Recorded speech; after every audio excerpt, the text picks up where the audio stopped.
Quiero darles la más cordial bienvenida a este importante evento académico organizado por el Sistema Internacional y por la sede de Ecuador, que es el tercer Congreso Latinoamericano de Ciencias Sociales. Existe una importante tradición de las ciencias sociales latinoamericanas que se han caracterizado por interpelar a los desarrollos teóricos del centro y por pensar nuestras sociedades desde el sur y desde las periferias.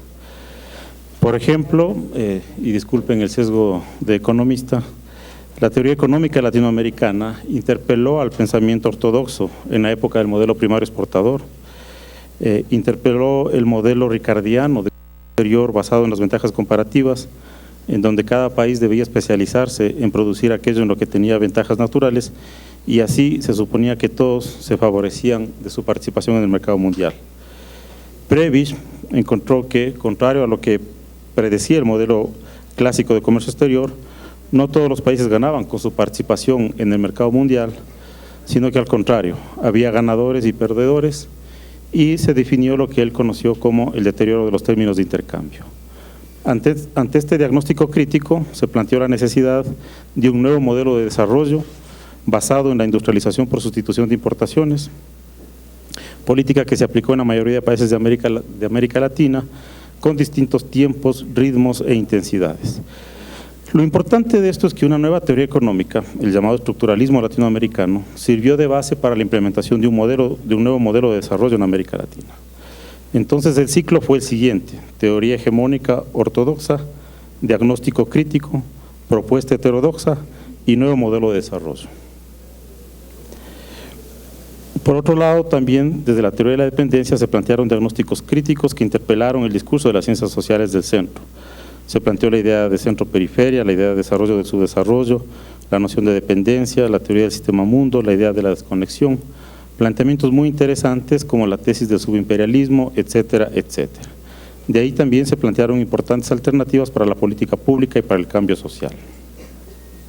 El periodo neoliberal empieza con una fase represiva, en donde las dictaduras militares persiguieron a los académicos progresistas y cerraron muchos centros de investigación y de pensamiento crítico.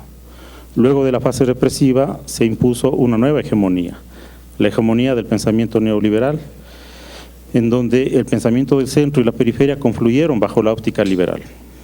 Toda visión alternativa fue desacreditada y descalificada. En la actualidad hay una crisis del pensamiento hegemónico. La teoría neoliberal ha sido ampliamente cuestionada e incluso sus mismos defensores iniciales reconocen sus limitaciones. Los propios organismos financieros internacionales reconocen las limitaciones del consenso de Washington. Podríamos decir que luego de algunas décadas de aplicación ciega, el paradigma neoliberal entró en crisis. Hay muchos elementos de crítica al paradigma neoliberal desde diferentes ámbitos, pero antes que una crítica articulada, un nuevo paradigma, se trata de críticas específicas y desarticuladas, desde la ecología política, la economía feminista, las posiciones neoestructuralistas, las teorías de los movimientos sociales, las teorías culturalistas, la crítica al desarrollo, etcétera, etcétera. Pero no se logra articular un nuevo paradigma que posibilite, como en la época estructuralista, una nueva propuesta de modelo de desarrollo. Por otro lado, algunas sociedades latinoamericanas viven momentos de cambio importantes. Los nuevos gobiernos progresistas, o también llamados post-neoliberales, que plantean alternativas a la visión neoliberal. Hay intentos en estos modelos de teorizar o formular nuevos paradigmas, pero dichos intentos se han hecho desde las burocracias y muy poco desde las ciencias sociales. El papel de las ciencias sociales debe ser contribuir a la generación de las bases para los actuales procesos de transformación. Es por ello que quizá se encuentre vacíos importantes en los actuales procesos de transformación. Por ejemplo, en muchos casos ha habido más bien un proceso de reprimarización de las economías y de fortalecimiento de políticas extractivistas y rentristas, lo cual va en contra de cualquier aspiración real de transformación del régimen de acumulación. También se debe repensar los nuevos procesos de cambio con una visión crítica y constructiva. Es importante que todo esto se haga desde una perspectiva desde el sur global. Estos son algunos de los desafíos de las ciencias sociales en la región, entre otros. El objetivo de un congreso como el que estamos inaugurando hoy es justamente discutir estos y otros temas a profundidad. Sean ustedes bienvenidos y bienvenidas. Deseo que estas jornadas de 3 días sean muy provechosas académicamente para todos y para todas. Quiero agradecer de manera especial a nuestro coordinador de investigación, Carlos Espinosa, y a todos los coordinadores de departamento y de los grupos de investigación de nuestra sede, a Sergio García, a todos los colegas, a todo el personal administrativo, quienes han realizado un trabajo impresionante y gracias a ellos estamos acá esta noche. Es un congreso de altísimo nivel académico, con un riguroso proceso de selección de ponencias, con ponencias magistrales de altísimo nivel, y quiero finalmente agradecer a todos y todas los y las panelistas, tanto nacionales como internacionales. Bienvenidos y bienvenidas. Muchas gracias.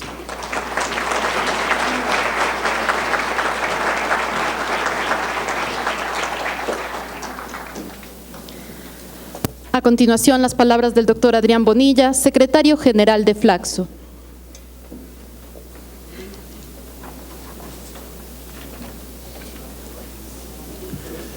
Queridos amigos y colegas de la mesa directiva, queridas y queridos colegas. El propósito de esta intervención es saludar a nombre del conjunto de las unidades académicas y de los países que constituyen Flaxo a las personas que participan en este congreso. Y para hacerlo, enunciar 3 ideas. Primero, las disciplinas que conocemos como ciencias sociales se encuentran vigorosas en la región, pero permeadas por debates que se remiten a órdenes regulatorios que eventualmente se asientan más en la fe que en el conocimiento. Segundo, la producción del saber y el pensamiento social contemporáneo en América Latina puede ser muy rica si se sustentara en el diálogo y superposición de distintas tradiciones teóricas. Tercero, la posibilidad de generar conocimiento requiere de espacios libres de deliberación, los mismos que eventualmente pueden ser normativos, pueden ser regulados y limitados por lógicas normativas y por interpretaciones unívocas del saber. Primera idea. Hace 8 años, cuando se inauguró el Congreso de Ciencias Sociales en este mismo escenario, la ceremonia estuvo marcada por una presentación admonitiva que partió de la suposición de que las ciencias sociales latinoamericanas estaban en crisis y caracterizó a esa crisis como política, pero también de pertinencia por el atraso percibido en la representación de América Latina en índices científicos globales. Aquella crítica plantea una pregunta recurrente a propósito del rol de las ciencias sociales y de los científicos sociales. La pregunta no puede resolverse en una sola respuesta, a menos que ésta sea el producto de creencias o valores de la persona que la intenta. Ese cuestionamiento intenta otro interrogante, que es: ¿cuál es la legitimidad de un actor académico o político para imponer a una comunidad creencias o valores y un determinado tipo de prácticas? Una preocupación de esa trascendencia no puede ser resuelta sin asumir el debate acerca de si las disciplinas que estudian la sociedad son o no ciencias en el sentido positivo de la palabra, sujetas a demostraciones y a evidencias según normas estandarizadas.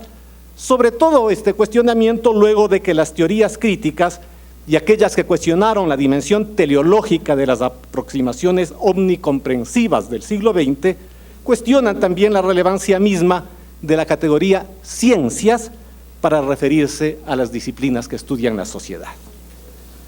En todos los casos, en todos, la legitimación del saber pasa por el reconocimiento de una comunidad epistémica, la misma que expresa sobre todo relaciones de poder y no necesariamente de sabiduría.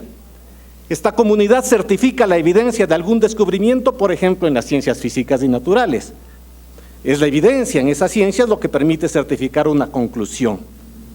Pero en las ciencias sociales, las normas que otorgan ese estatus, sobre todo en nuestro campo de trabajo, son en sí mismas materia de discusión, naturalmente cuestionables y no verdades reveladas.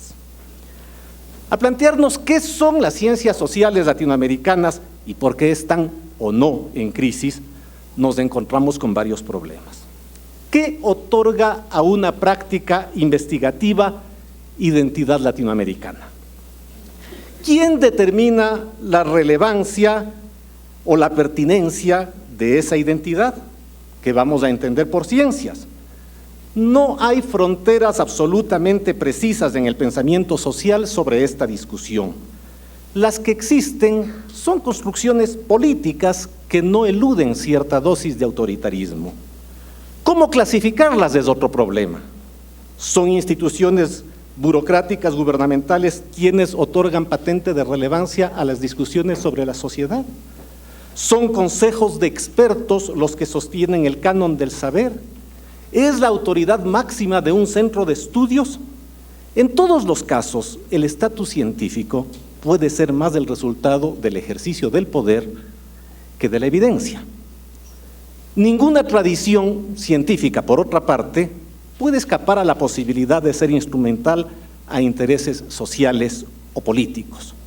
De ahí también que es muy común que la salida desde el ejercicio de la política o de los actores que requieren respuestas sea la concepción de las ciencias sociales o de las prácticas que estudian la sociedad como ideologías, no solo como ideologías cuasi religiosas, como revelaciones místicas levantadas en la fe o en la creencia. Se alcanzaría la trascendencia, por ejemplo, cuando el saber se encarna en acción política útil para alguna causa o cuando, desde el otro lado, se publica un texto en una productora transnacional de estatus científico. Cuando la tradición científica se convierte en un acto de fe, entonces, para el practicante, en realidad hierofante, la ciencia social se convierte en un instrumento de prédica y conversión. Si el objeto declarado de la actividad científica es la redención de los paganos y la transformación del mundo terrenal en la imagen celestial que invocan los preceptos, el conocimiento es una guía para la acción.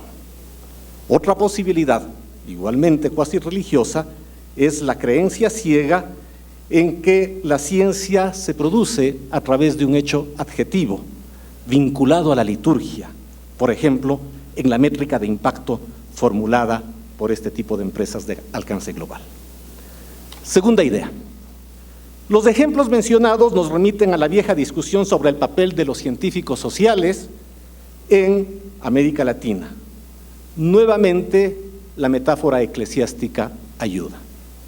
Es su lugar el de especialistas que forman una orden iniciática identificada por el dominio de signos de reconocimiento mágico, membresías en colegios profesionales o estándares de indexación, o por el contrario, los científicos sociales son agentes políticos, reformadores o sustentadores ilustrados del entorno.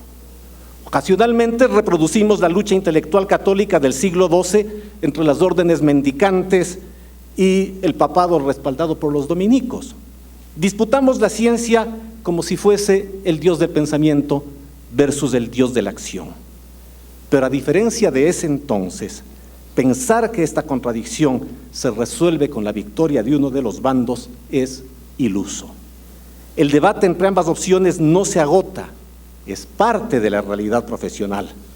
Probablemente la dicotomía sobre el rol de los científicos y las ciencias sociales es falsa. La construcción de imagen de ciencia pura versus guía para la acción, de especialistas versus agentes de cambio social, nunca se va a resolver, pues alude básicamente a las opciones personales de los practicantes. Un debate que interpela la creencia, la fe, difícilmente produce conocimiento. ¿Cuál es la pertinencia de las ciencias sociales? Es una pregunta abierta cuya sola enunciación tiene la virtud no solo de generar discurso político, sino de deliberación informada dentro de cada disciplina. La experiencia diaria de la investigación, sin embargo, demostraría que estas fronteras son rebasadas. Para Roger Bartra, concuerdo con él, por ejemplo, esto es evidente sobre todo cuando el trabajo de producir conocimiento nuevo vuelve indispensable el uso creativo y simultáneo de varias tradiciones científicas y la superposición de varias disciplinas sobre un mismo objeto de estudio. El estudio de los fenómenos sociales vuelven porosas las disciplinas, hacen dialogar, tensionan y complementan premisas teóricas que en abstracto serían contradictorias. Tercera idea. En América Latina, cualquier estrategia de avance y profundización en la calidad académica vuelve indispensable la construcción de un campo deliberativo que acoja todas las posibilidades interpretativas, pero también todas las formas de enunciar ideas de cientificidad a propósito de la sociedad. Por ello es normal, legítimo y parte consustancial del trabajo académico debatir, cuestionar sistematizadamente y construir alternativas a los órdenes clasificatorias del saber, pues ninguno de ellos es absoluto. Este congreso es precisamente una muestra de aquello, porque la práctica de las disciplinas sociales en la región en realidad trasciende espontáneamente el juego de las dicotomías. Si miramos, por ejemplo, la composición de las conferencias magistrales, veremos que el protagonista central, Aníbal Quijano, encarna una generación de científicos sociales latinoamericanos relevante globalmente más allá de los estándares. Nadie que se diga a sí mismo científico social puede prescindir de la lectura de sus textos sobre neocolonialidad, hegemonía, dependencia, dominación. Sin su literatura no se puede comprender América Latina, pero al mismo tiempo, todos los conferencistas magistrales por áreas temáticas pertenecen a la academia anglosajona. Esto no le quita relevancia alguna a las ideas que puedan construir para la comprensión de la región. Son intelectuales, Quijano y los demás, formados en órdenes distintas de la disciplina. Tenemos un congreso en donde las prioridades teóricas, las tradiciones científicas y sus paradigmas coexisten y debaten entre sí. Y es que el conocimiento de la sociedad no puede construirse sobre la base de interpretaciones unívocas, sino en un contexto de coexistencia de versiones diversas. Para ello es necesario un ambiente que construya a su vez espacios de deliberación en libertad, un entorno, y esa sí es responsabilidad de quienes hacemos gestión académica, en donde todas las formas de pensar la sociedad pueden expresarse y en donde las reglas limiten lo menos posible esta condición. Hay cosas que nunca cambian: la tensión entre los órdenes de autoridad que regulan la educación y la demanda consustancial a la existencia de la academia de autonomía. La autonomía, que es mucho más que la vigencia de ciertas capacidades administrativas de gestión. Es la construcción de entornos que permitan la circulación del pensamiento en desaforada libertad y a pesar de las restricciones que por otra parte siempre existirán. Hago votos porque este congreso exprese aquello, que exprese la demanda académica con fuerza y que demuestre nuevamente el vigor de nuestras disciplinas en la región. Muchas gracias.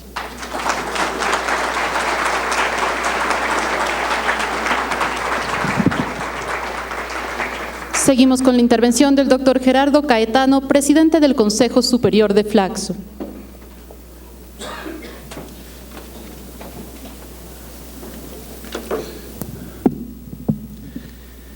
Muy buenas noches. En primer lugar, bienvenidos.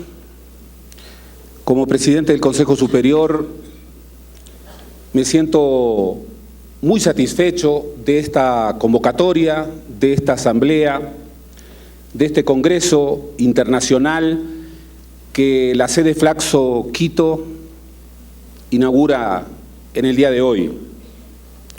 Nos revela esta vieja idea de que no solo investigan los investigadores, mucho menos en solitario, sino que también investigan las instituciones. Y aquí está también la fortaleza de una institución que tiene un estatuto intergubernamental, de una institución que hoy podemos reivindicar, que es iberoamericana, no solo latinoamericana, hecho extraordinariamente relevante y que debemos celebrar a partir de la incorporación de España como miembro observador, con una sede muy potente, liderada por nuestro amigo Manolo Alcántara en la Universidad de Salamanca, pero también reforzada por la idea de que aquí, en 18 países de América Latina, hay sedes pujantes, hay investigadores que de alguna manera trabajan cotidianamente y que encuentran en esta asamblea, en este congreso, una instancia particularmente importante para debatir los asuntos. Porque de eso se trata, incorporar la agenda de los asuntos. No hay investigación sin asunto, y un asunto no es simplemente un tema. Un asunto es la problematización de un tema. Un asunto no es un discurso de la verdad.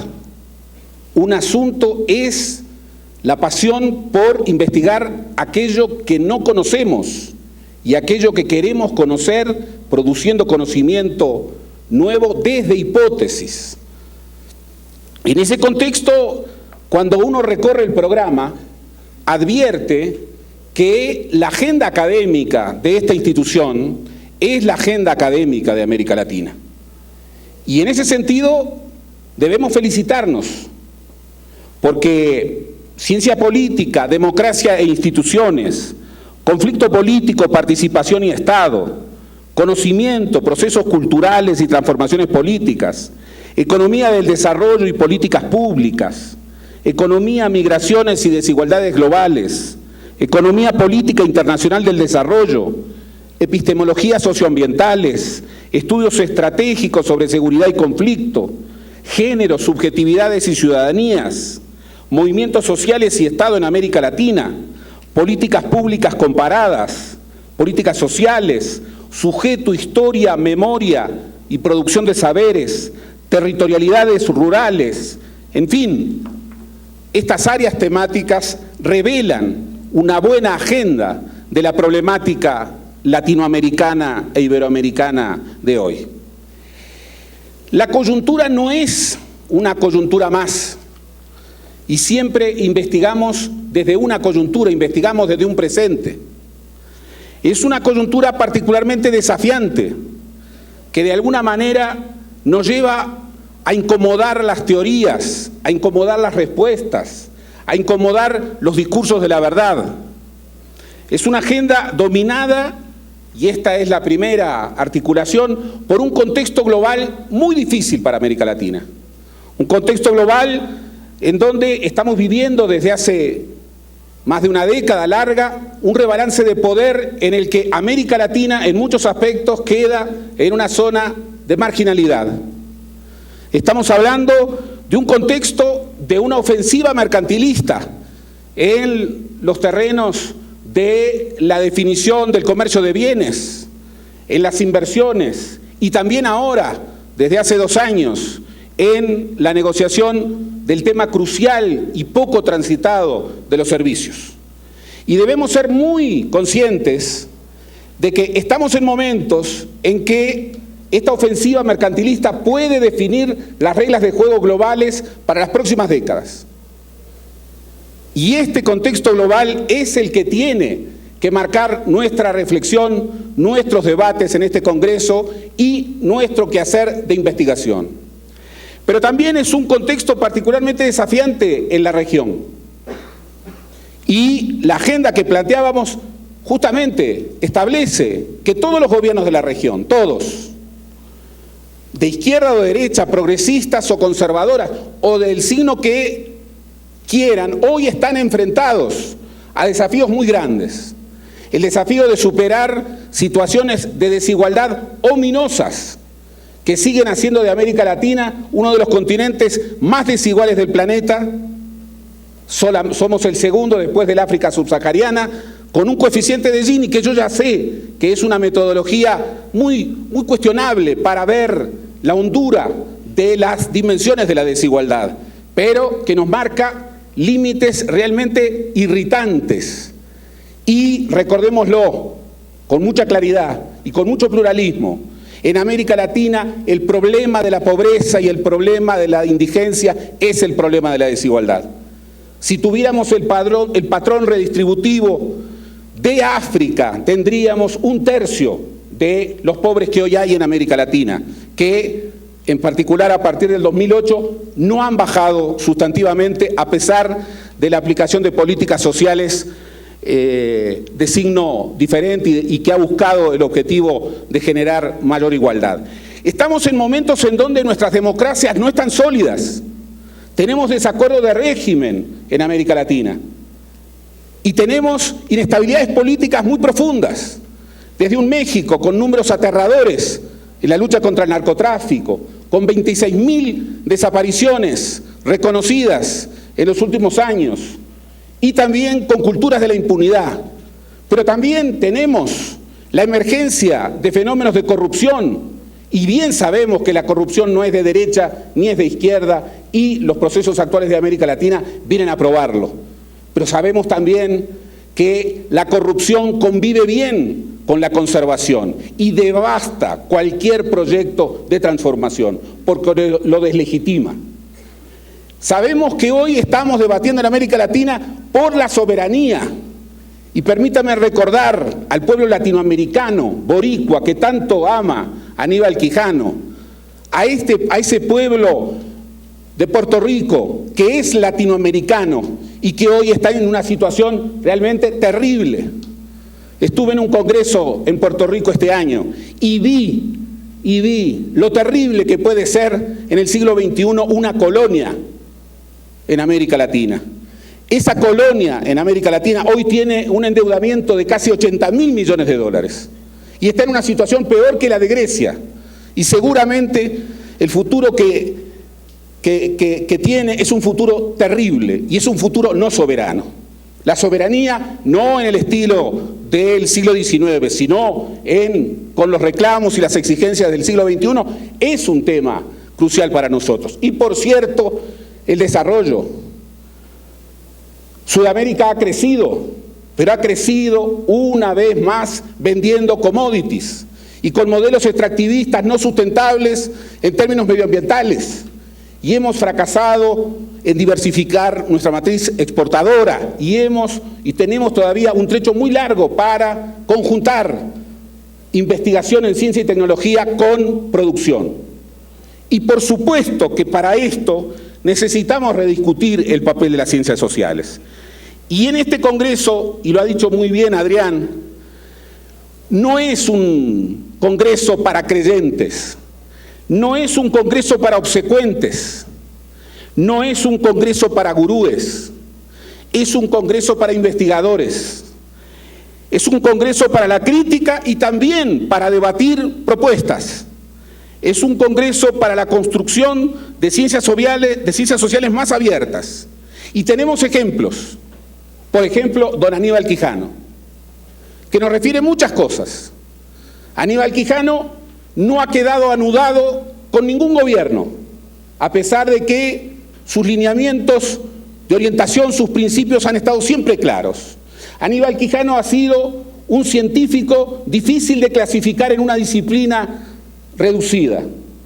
Aníbal Quijano ha sido un científico social culto, que nos vuelve a probar una vez más que no hay ciencias sociales de calidad ajenas a la cultura. Y esto en América Latina implica que además de investigar muy bien en nuestras disciplinas, tenemos que conocer bien la literatura, la cultura, el arte de nuestras sociedades.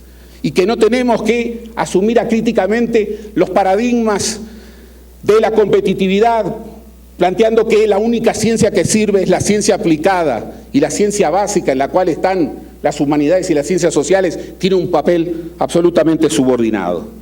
Por eso los invito a que aprovechemos todos este Congreso, que lo aprovechemos reivindicando el mayor pluralismo ideológico, epistemológico, metodológico, de escuelas, el mayor pluralismo.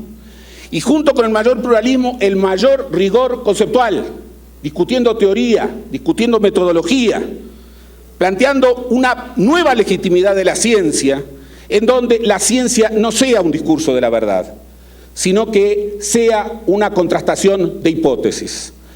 Recuerdo a un querido historiador francés que decía que las hipótesis eran como barcos, sirven para navegar y su momento más significativo es el naufragio. Con ese mismo espíritu de crítica, de apertura, de pluralismo, de solidez epistemológica, los invito a discusiones que realmente sean fermentales en estos días. Muchas gracias.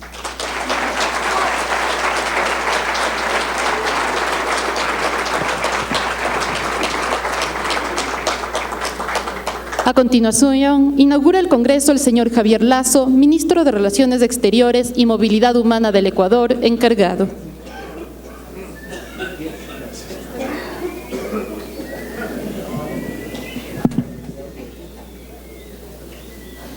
Buenas tardes. Quiero saludar a los señores de la mesa directiva, a Aníbal Quijano, que se acaba de retirar, especialmente a él, porque estoy seguro que traerá, como es su estilo, esas lecturas frescas. Saludarlos a ustedes, a la gente que está en el público. Reconozco a Gonzalo Abad, que era el director de Flaxo cuando yo estuve estudiando también en Flaxo. Lamento la primera huelga que organizamos en aquella época en Flaxo. Y también hacer una pequeña apostilla a lo que acaba de decir Gerardo sobre Puerto Rico, porque es cierto, es muy doloroso la condición de colonia que vive Puerto Rico. Y también aportar esa apostilla, Gerardo, en Estados Unidos está el preso político más antiguo, Oscar López Rivera. Tiene 34 años preso en los Estados Unidos. Es un puertorriqueño que nos acude a todos. Hacemos esfuerzos, ha habido muchas resoluciones haciendo el exhorto para la liberación de este puertorriqueño cuyo pecado mayor era la libertad de Puerto Rico.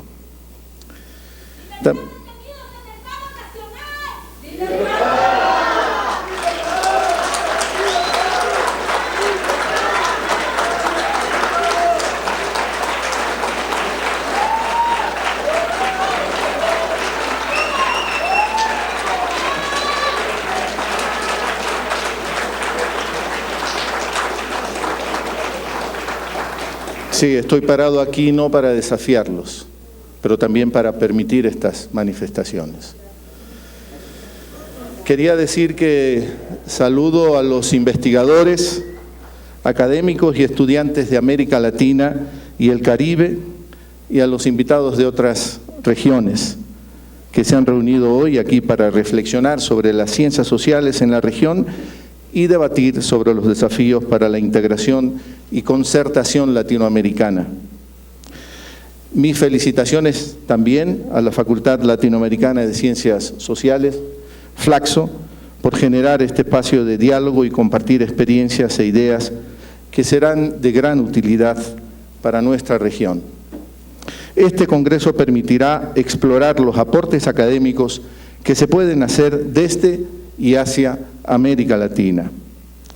América Latina ha abierto una brecha en historia, ha puesto sus experiencias en el foco de atención de académicos, políticos y militantes de diferentes geografías. Sobresalen entre los temas de mayor interés los nuevos y más recientes procesos de integración que se han labrado en nuestra región. La integración propiciará mayor libertad, justicia y dignidad para nuestros pueblos.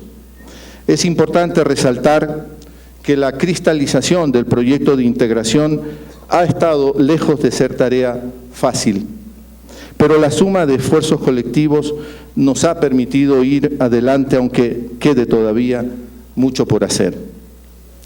El Ecuador, por su parte, ha sido precursor de la integración sudamericana y conserva una amplia historia, participando activamente en procesos de integración regional. Comunidad Andina, Mercosur, ALADI, ALBA, UNASUR y primordialmente en este último año la CELAC, donde ejercemos la presidencia pro tempore.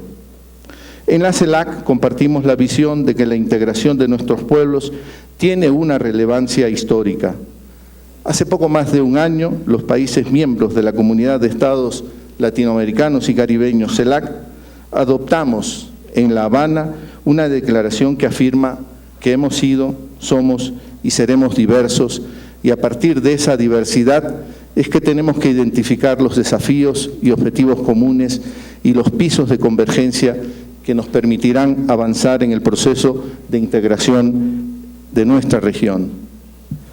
Sobre esta base es que el Ecuador, en ejercicio de la presidencia pro tempore de la CELAC, ha impulsado la construcción de una agenda quinquenal regional que dé respuesta a los problemas más acuciantes de Latinoamérica y el Caribe. Si bien nuestra región es una de las que más avanzó en el cumplimiento de los objetivos de desarrollo del milenio, las heterogeneidades y desigualdades existentes entre los países y al interior de ellas van en detrimento del desarrollo humano. Tenemos que resolver complicados desafíos para dejar de ser la región más desigual del planeta. Mi dato es que somos más inequitativos que África mismo. Atacar la pobreza supone también ampliar nuestra concepción de ella, adoptar una comprensión multidimensional de la misma, para lo cual es indispensable orientar esfuerzos hacia la educación, ciencia, tecnología e innovación, medio ambiente y cambio climático, infraestructura y conectividad y financiamiento para el desarrollo. La propuesta de la Agenda 2020 de la CELAC recoge estas preocupaciones y plantea la adopción de estrategias conjuntas para afrontarlas. Sin embargo, existe la necesidad de contar con la interacción de sectores vinculados. Sería bueno que las agendas académicas tomen en cuenta la Agenda 2020 para afianzar un proceso de integración mucho más diverso. América Latina y el Caribe atraviesan un momento histórico de transformaciones sociales, políticas y económicas. Hemos sido artífices y testigos de una primera fase del progresismo latinoamericano que ha consistido en una recuperación del rol del Estado, del valor de lo público. Esto ha permitido atender necesidades y derechos históricamente ignorados. El uso soberano de los recursos energéticos ha sido clave para la inversión pública, para financiar el desarrollo social. La integración de nuestra región es clave para defender esos logros. Nuestro reto más urgente es la reducción de las desigualdades y la erradicación de la extrema pobreza. El hermanamiento real de los países del sur es la carta que debemos jugar para concretarlo. No hay ninguna batalla más importante para el porvenir de América Latina que la integración, dijo hace poco el senador Mujica en Montevideo. ¿Cómo desconocer el rol fundamental, incluso indispensable, de las ciencias sociales en nuestra comprensión de los seres humanos y de las manifestaciones de la sociedad? Esta herramienta contribuye al pensamiento y, por tanto, a la política. Por eso esperamos de este Congreso Latinoamericano y Caribeño que en el análisis de las transformaciones estatales, epistemologías socioambientales, migraciones, ciudadanías, territorialidades urbanas y rurales, procesos culturales, saberes y política internacional, entre otros, tengan a la perspectiva de la integración regional siempre presente. Éxitos en estas jornadas de trabajo y bienvenidos nuevamente a Quito, sede de la tercera conferencia de las Naciones Unidas sobre vivienda y desarrollo urbano sostenible, Habitat 3, y a la que esta facultad y sus reflexiones brindará un aporte sustantivo. Los organizadores me han pedido que declare formalmente inaugurado el Congreso. Así lo hago. Muchas gracias.